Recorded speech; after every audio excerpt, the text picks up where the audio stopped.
come and address. Period.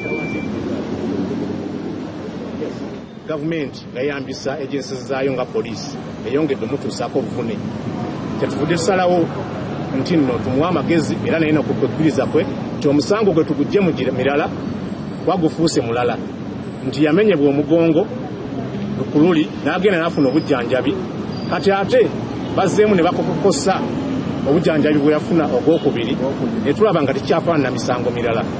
naye kitwewuunyisizza nti balooya tetulina kujja wano kusaavinga mpaaba zino kusindika bayambi baffe ba clerks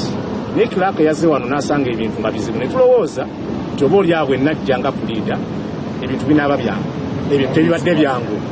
ntuuse wano ne mba nga aleese bbomu ku ministry eyo nange mwemperereza nvumirira ekikula ky'omukungu receiving empapula zino okuba nti n'olabye nti Betty Nambooze bakireke kibadde nga bonna abeeteesezza nti empapula zino tebagenda zirisiivinga oba bazigobe naye tuganye ng'anya okukkiriza era ne mbalaga nti mu mateeka tetukoze lwa buntu bulamu tusobolera obutakikola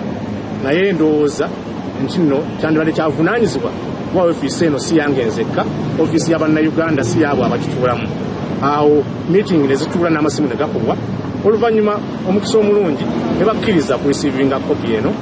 ng'ennaku z'omwezi 5 Julayi era ennaku ze tubawadde si nnyingi nnyo okwerowooza ng'omuntu yenna atuukisiddwako obuzibu oba obuvune aba mu mateeka alina obuvunaanyizibwa okugenda mu kkooti okulaba nti aliyirirwa so Honorable Betty Nambooze asabye okuliyirirwa